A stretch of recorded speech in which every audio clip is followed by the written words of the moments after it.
ಮತ್ತೊಂದು ಕಡೆ ಕಾಂಗ್ರೆಸ್ನ ಗೆಲುವು, ಚನ್ನಪಟ್ಟಣ ಕ್ಷೇತ್ರದಲ್ಲಾದ ಕಾಂಗ್ರೆಸ್ನ ಗೆಲುವಿಗೆ ಬಿಜೆಪಿ ಹಾಗೆ JDS ಸಪೋರ್ಟ್ ಮಾಡಿದೆ ಅಂತ ಹೇಳಿ ಪರೋಕ್ಷವಾಗಿ DK ಶಿವಕುಮಾರ್ ಅವರು ಕುಮಾರಸ್ವಾಮಿ ಅವರಿಗೆ ಮತ್ತೆ ಟಾಂಗ್ ಕೊಟ್ಟಿದ್ದಾರೆ. ಕನಕಪುರದಲ್ಲಿ ಮಾತನಾಡಿದ್ದಾರೆ DK ಶಿವಕುಮಾರ್. CP ಯೋಗೇಶ್ವರ್ ಅವರೇ ಗೆಲ್ತಾರೆ ಅಂತ ಹೇಳಿ ಅಶ್ವಥ್ ನಾರಾಯಣ ಅವರು ಹೇಳಿಬಿಟ್ಟಿದ್ರು. ಜಿಲ್ಲಾ ಮಂತ್ರಿ ಆಗಿದ್ದವರು ಅವರು, ಅವ್ರಿಗೇನು ಗೊತ್ತಾಗೋದಿಲ್ವಾ ಏನೆಲ್ಲ ಬೆಳವಣಿಗೆ ಆಗ್ತಾ ಇದೆ ಅಂತ ಹೇಳಿ? ಬಿಜೆಪಿ ಕಾರ್ಯಕರ್ತರು ಯಾರಿಗೆ ಓಟ್ ಹಾಕಿದ್ದಾರೆ ಅನ್ನೋದು ಗೊತ್ತಿರಲ್ವಾ ಬಿಜೆಪಿ ನಾಯಕರಿಗೆ? ಅದೆಲ್ಲವನ್ನ ನಾನು ಬಿಡಿಸಿ ಹೇಳೋ ಅವಶ್ಯಕತೆ ಇಲ್ಲ ಅಂತ ಹೇಳೋ ಮೂಲಕ ಕಾಂಗ್ರೆಸ್ ಗೆಲುವಿನ ಬಗ್ಗೆ ಬಿಜೆಪಿ ಪಾಳೆಯದಲ್ಲೂ ಕೂಡ ಚರ್ಚೆ ಆಗುವಂತೆ ಮಾಡಿದ್ದಾರೆ DK ಶಿವಕುಮಾರ್. ದಳದ ಅನೇಕ ನಾಯಕರುಗಳೆಲ್ಲ ನಮಗೆ ಬೆಂಬಲವಾಗಿ ಸಪೋರ್ಟ್ ಮಾಡಿದ್ದಾರೆ. ಬಿಜೆಪಿಯವರು ಮಾಡಿದ್ದಾರೆ. ಬಿಜೆಪಿಯವರೆಲ್ಲ ಬಂದು ನಮ್ಮ ಜೊತೆ ಬೆಂಬಲ ನಿಂತ್ಕೊಳ್ಳಿಲ್ಲ ಅಂದರೆ, ಅವರು ಪರೋಕ್ಷವಾಗಿ ಪ್ರತ್ಯಕ್ಷವಾಗಿ ಸಹಾಯ ಮಾಡಿಲ್ಲ ಅಂದಿದ್ರೆ, ದಳದವರು ಸಹಾಯ ಮಾಡಿಲ್ಲ ಅಂದರೆ ನಮ್ಗೆ ಇಷ್ಟು ಓಟು ಬರ್ತಿರಲಿಲ್ಲ. ನಾವು ಅದಕ್ಕೆ ಅವ್ರಿಗೆಲ್ಲ ಅಭಿನಂದಿಸ್ತೇನೆ. ಮುಂದಕ್ಕೆ ಅಭಿವೃದ್ಧಿ ಮಾಡ್ಕೊಂಡು ಹೋಗೋಣ, ಅದು ನಮ್ಗೆ ಇಂಪಾರ್ಟೆಂಟ್. ಕ್ರೆಡಿಟು ಅಪೂರ್ವ ಸಹೋದರರಿಗಂತೂ ಇಲ್ಲ. ಅಪೂರ್ವ ಸಹೋದರಿಗೆ ಕ್ರೆಡಿಟ್ ಇಲ್ಲ. ಈ ಕ್ರೆಡಿಟು ಎಲ್ಲ ನಮ್ಮ ನಾಯಕರುಗಳು ನಮ್ಮ ಮೇಲೆ ವಿಶ್ವಾಸ ಇಟ್ಟು ಅಭ್ಯರ್ಥಿ, ಕಾಂಗ್ರೆಸ್ ಅಭ್ಯರ್ಥಿ, ಆಡಳಿತ ಪಕ್ಷ ಇವ್ರಿಗೊಂದು ಅವಕಾಶ ಮಾಡಿಕೊಡ್ಬೇಕು, ಗೆಲ್ಲಿಸ್ಬೇಕು, ಯೋಗೇಶ್ಗೆ ಅಭಿವೃದ್ಧಿ ಮಾಡಲಿ, ಆಡಳಿತ ಪಕ್ಷದ ಜೊತೆ ಸೇರಲಿ ಅಂತೇಳಿ ಇದು ಮತದಾರರ ತೀರ್ಪಿದು. ನನಗೆ ಗೊತ್ತು ಯೋಗೇಶು ಗೆಲ್ತಾರೆ ಅನ್ನೋದು ನನಗೆ ಗೊತ್ತಿತ್ತು ಅಂತ ಅವ್ರು ಹೇಳಿದ್ದಾರೆ. ನಿನ್ನೆ ಅವ್ರಿಗೂ ಅವ್ರಿಗೆ ದಡ್ರ ಜಿಲ್ಲಾ ಮಿನಿಸ್ಟರ್ ಆಗಿದ್ದವರು, ಅವರು ಡೆಪ್ಟಿ ಚೀಫ್ ಮಿನಿಸ್ಟರ್ ಆಗಿದ್ದವರು, ಅವ್ರಿಗೆ ಜನರ ನಾಡಿ ಗೊತ್ತಿತ್ತು.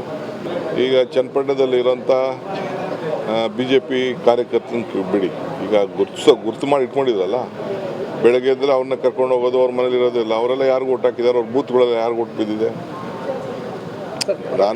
ನಾನು ಬಿಚ್ಚಿ ಮಾತಾಡಕ್ಕೆ ಹೋಗಲ್ಲ. ಅದೆಲ್ಲ ನನಗೆ ಗೊತ್ತಿಲ್ಲಪ್ಪ. ತಟ್ಟಿ ಮರ ಏಟು ಹೆಂಗೆ ಬಿದ್ದಿದ್ಯೋ ಅಂತ ನೋಡ್ಕೊಳ್ಳಿ ನೀವು.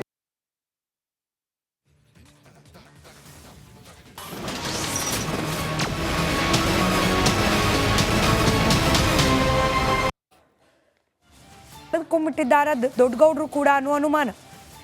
ದೊಡ್ಡಗೌಡರ ಮೇಲಿನ ಪ್ರೀತಿ GT ದೇವೇಗೌಡರು ಕೂಡ ಮರ್ತಿದ್ದಾರಾ? ಹಾಗಾಗಿ ಪಕ್ಷ ಬಿಡುವಂತಹ ಚಿಂತನೆಯನ್ನ ಮಾಡ್ತಿದ್ದಾರಾ ಅನ್ನೋದು ಸದ್ಯಕ್ಕಿರುವ ಕುತೂಹಲ. ಮೊಮ್ಮಗನ ಗೆಲುವಿಗಾಗಿ ಪಕ್ಷದ ಒಳಗಾಗ್ತಾ ಇರುವ ಬೆಳವಣಿಗೆಗಳು, ಪಕ್ಷಕ್ಕೆ ಮಾರಕವಾಗುವಂತಹ ಬೆಳವಣಿಗೆಗಳನ್ನು ಕೂಡ ಕಂಡು ಕಾಣದಂತಾಗ್ಬಿಟ್ಟಿದೆಯಾ ದೇವೇಗೌಡರಿಗೆ? ಹೀಗಾಗಿ ಕಲಿಯುಗದ ಧೃತರಾಷ್ಟ್ರನಂತಾಗ್ಬಿಟ್ಟಿದ್ದಾರ ದೊಡ್ಡಗೌಡರು ಅನ್ನೋದು ಚರ್ಚೆ ಆಗ್ತಿರೋ ವಿಚಾರ. ಕಂಡು ಕಣ್ಮುಚ್ಚಿ ಕುಳಿತರು ಯಾಕೆ ಮಾಜಿ ಪ್ರಧಾನಿ ದೇವೇಗೌಡರು? ಇವತ್ತು ಕೂಡ ಇನ್ಫ್ಯಾಕ್ಟ್ ಮಾಧ್ಯಮಗಳು ಪ್ರತಿಕ್ರಿಯೆ ಕೇಳಿದ ಸಂದರ್ಭದಲ್ಲಿ ದೆಹಲಿಗೆ ಹೋಗ್ತಿದ್ದೇನೆ, ದೆಹಲಿಯಿಂದ ಬಂದ ನಂತರದಲ್ಲಿ ಉತ್ತರಿಸ್ತೇನೆ ಅಂತ ಹೇಳಿದ್ದಾರೆ ದೇವೇಗೌಡರು. ಆಲ್ರೆಡಿ ಸೋಲಿನ ಕಹಿಯನ್ನು ಕಂಡಿರುವ JDS ಪಕ್ಷದ ಆಂತರಿಕ ಕಲಹ ಈ ರೀತಿ ಬಹಿರಂಗವಾಗ್ತಿರೋದ್ರಿಂದ ಮತ್ತಷ್ಟು ಕಳೆಗುಂದೋ ಎಲ್ಲ ಸಾಧ್ಯತೆ ಇದ್ದೇ ಇದೆ. ಈಗ JDS ಶಾಸಕ GT ದೇವೇಗೌಡ JDS ಪಕ್ಷದಿಂದ ಅಂತರ ಕಾಯ್ದುಕೊಂಡಿದ್ದಾರೆ. ತೆನ್ನೆ ಹೊರೆಯನ್ನ ಇಳಿಸಿ ಕಾಂಗ್ರೆಸ್ಗೆ ಹಿಡಿತಾರ ಅನ್ನೋ ಗುಮಾನಿ ಎದ್ದಿದೆ. GTD ಸಿಡಿಮಿಡಿ 1 ಮತದಾರ ಬಾವಿಗೆ ಬೀಳುವಂದ್ರು ಬೀಳ್ತೀನಿ. ಯಾವತ್ತೂ ನನಗೆ ಸೋಲನ್ನು ನನ್ನ ಕ್ಷೇತ್ರ ಜನ ಕೊಟ್ಟಿಲ್ಲ. ಆದ್ದರಿಂದ ಅವ್ರು ಹೇಳ್ದಂಗೆ ಅವರೇ ಹೈಕಮಾಂಡು, ಅವರೇ ನನ್ನ ಎಲ್ಲ ಗುರುಗಳು ಮತದಾರರು. ಕ್ಷೇತ್ರದ ಮತದಾರ ಹೇಳಿದ್ರೆ ಹೋಗಿ ರೆಡಿ ಇದ್ದೀರ? ಹಾಗಾದರೆ ಮತದಾರರು ಅವ್ರು ತೀರ್ಮಾನ ತಗೊಂಡು ಬಾವಿ ಬೀಳು ಅಂದರೂ ಬೀಳ್ತೀನಿ. GTD ಸಿಡಿಮಿಡಿ 2 HDKಗೆ ನಾನ್ ಸೈಡ್ ಹೊಡಿತೀನಿ ಅಂತ ಭಯ. ನನ್ನ ಸಂಘಟನೆನೂ ಗೊತ್ತು, ನನ್ನ ಶಕ್ತಿನೂ ಗೊತ್ತು. ನಾನು ಎಲ್ಲಿ ಸೈಡ್ ಹೊಡ್ಬಿಡ್ತೀನೋ ಅಂತ ಅವ್ರಿಗೆ. ನಾನು ಸೈಡ್ ಹೊಡೆಯೋನಲ್ಲ. ಅವನು ಯಾರೇ ಬಂದು ಜನವೆಲ್ಲ ಹೇಳಿದರು ಇವ್ರ ಕುಟುಂಬಕ್ಕೆ, ದೇವೇಗೌಡರ ಕುಟುಂಬಕ್ಕೆ ಸೈಡ್ ಹೊಡಿಬೇಕು ಅಂತ ತಾಯಿ ಚಾಮುಂಡೇಶ್ವರಿ ನೋಡ್ಕೊಳ್ಳಿ. ಒಂದು ದಿವಸ ನನ್ನ ಮನ್ಸಿಗೆ ಬರಲ್ಲ, ಬಂದಿಲ್ಲ. ಆದರೆ ಅವ್ರಿಗೆ ಯಾಕೆ ನನ್ನ ಮೇಲೆ ಪ್ರೀತಿ ಅನ್ನೋದು ಬಂದಿಲ್ಲ. ಒಳಗಡೆ ಯಾಕೆ ದ್ವೇಷ ಬೆಳೀತು ಅನ್ನೋದು ಗೊತ್ತಿಲ್ಲ. ಯಾರು ಅದಕ್ಕೆ ಪುಷ್ಟಿ ನೀರು ಎರೆದ್ರು, ಆ ದ್ವೇಷ ಬೆಳಿಲಿಕ್ಕೆ ಯಾರ್ಯಾರು ನೀರು ಎರ್ಕೊಬಂದ್ರು ಅದು ಗೊತ್ತಿಲ್ಲ. GTD ಸಿಡಿಮಿಡಿ 3 ದೊಡ್ಡವರು ನನ್ನ ಜೊತೆ ಮಾತಾಡಿಲ್ಲ. ಅವರು ಈ ಸರಿ ಯಾಕೆ ಗೊತ್ತಿಲ್ಲ ನನಗೆ. ಮಾತಾಡಲಿಲ್ಲ. ಮೈಸೂರು ಬಂದು ಮದುವೆಗೆ ಬಂದರು, ಸಾರಾಮಹೇಶ್ ತೋಟಕ್ಕೂ ಹೋಗವ್ರೆ, ನನಗೆ ಫೋನ್ ಮಾಡಿಲ್ಲ. ಒಬ್ಬರು ನಿಜವಾಗಲೂ ಕರೆದಿಲ್ಲ, ಪಕ್ಷದ ಮುಖಂಡರು ಕರೀಲಿಲ್ಲ. ಯಾರಾದರೂ ಸರಿ, ನನಗೆ ಅರ್ಥ ಆಗ್ತಿಲ್ಲ. ಈ ಥರ ಫಸ್ಟ್ ಟೈಮ್ ಇದು ನನ್ನ ಲೈಫಲ್ಲಿ. ಯಾರು ಮುಖಂಡರು ಕರಿಬೇಕು, ಯಾರು ಒಬ್ಬರು ಫ್ಯಾಮಿಲಿ ಚುನಾವಣೆ ನಿಂತ ಮೇಲೆ ವೈರಿಗಳ ಮನೆಗೂ ಹೋಗ್ತಾರೆ. GTD ಸಿಡಿಮಿಡಿ 4 ನನಗೆ ವಯಸ್ಸಾಗಿದೆ ಅಂತ ತಾತ್ಸಾರ. ಅನಿತಾ ಕುಮಾರಸ್ವಾಮಿಯವರೇ ಆಗಲಿ, HD ಕುಮಾರಸ್ವಾಮಿಯವರಾಗಲಿ, HD ದೇವೇಗೌಡರಾಗಲಿ, ನಮ್ಮ ಪಕ್ಷದ ಯಾವೊಬ್ಬ ನಾಯಕನೂ ಕೂಡ ನೀವು ಬರಬೇಕು ಬನ್ನಿ ಅಂತ ಫೋನಲ್ಲಿ ದೂರವಾಣಿಯಲ್ಲೂ ಇಲ್ಲ, ಬಂದು ಕರೀಲಿಲ್ಲ. ಈಗ ಅವ್ರು ಯಾವತ್ತೂ ಕೂಡ ಯುವಕರು ಅಂದರೆ ಇಷ್ಟ, ವಯಸ್ಸಾದವ್ರ ಬಗ್ಗೆ ಸ್ವಲ್ಪ ತಾತ್ಸಾರ. GTD ಸಿಡಿಮಿಡಿ 5 ನನ್ನ ಸಿದ್ದರಾಮಯ್ಯನ ಬಳಸಿಕೊಂಡ್ರು. ಪಕ್ಷದ ಸಂಘಟನೆ HD ದೇವೇಗೌಡರು ಗೊತ್ತು ಚೆನ್ನಾಗಿ. ಅದಕ್ಕೆ ನನ್ನನ್ನು ಸಿದ್ದರಾಮಯ್ಯನವ್ರನ್ನೂ ಚೆನ್ನಾಗಿ ಬಳಸ್ಕೊಂಡಿದ್ರು. ಈ ಪಕ್ಷವನ್ನು ತಳ ಹಂತದಿಂದ ಕಟ್ಟಿದ್ವಿ 25 ವರ್ಷ. ಅವ್ರು ಹೋದ್ಮೇಲೂ ನಾನು ದೇವೇಗೌಡರ ಜೊತೆ ಉಳ್ಕೊಂಡು ಈ ಪಕ್ಷ ಕಟ್ಟಿದ್ದೀನಿ. ಈ ಪಕ್ಷವನ್ನು ಶಕ್ತಿಯುತವಾಗಿ ದೇವೇಗೌಡರು ಕಟ್ಟಿದ್ದಂಥ ಪಕ್ಷವನ್ನು ನಾನು ಉಳಿಸ್ಕೊಂಡು ಬರ್ತಕ್ಕಂಥ ಕೆಲಸವನ್ನು ಪ್ರಾಮಾಣಿಕವಾಗಿ ಮಾಡ್ಕೊಂಡು ಬಂದಿದ್ದೀನಿ. ಇವಾಗ ನಾವು ಕಟ್ತೀವಿ ಅಂತ ಭಾಷಣ ಹೊಡಿತಾರಲ್ಲ, ಅವ್ರು ಕಟ್ಟಿ ತೋರಿಸ್ಬೇಕು. GTD ಸಿಡಿಮಿಡಿ 6 ನಿಖಿಲ್ಗೆ ಟಿಕೆಟ್ ಕೊಡಬಾರ್ದಿತ್ತು. ನನಗೆ ಹೇಳಿದ್ದಾರೆ ಅವರು, ಆದರೂ ನಿಖಿಲ್ನೇ ಹಾಕಿದ್ರು. ಯಾರೊಬ್ಬ ಕಾರ್ಯಕರ್ತನ ಹಾಕ್ಬೋದಾಗಿತ್ತು, ಸೋಲೋದು ಗೆಲ್ಲೋದು ಬೇರೆ.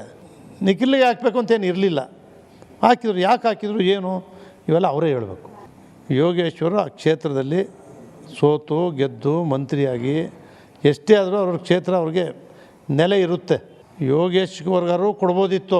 ಹೇಳಿದ್ರಲ್ಲ, JDS ಶಾಸಕ GT ದೇವೇಗೌಡ ಹೇಳಿರುವ ಮಾತು ಪಕ್ಷದಲ್ಲಿ ಏನೂ ಸರಿ ಇಲ್ಲ ಅನ್ನೋ ಅನುಮಾನ ಎದ್ದಿದ್ದು ಕಾಂಗ್ರೆಸ್ಗೆ ಸೇರ್ತಾರ ಅನ್ನೋ ಮಾತುಗಳು ರಾಜಕೀಯ ಪಡಸಾಲಿಯಲ್ಲಿ ಗುಸುಗುಸು ಜೋರಾಗಿದೆ.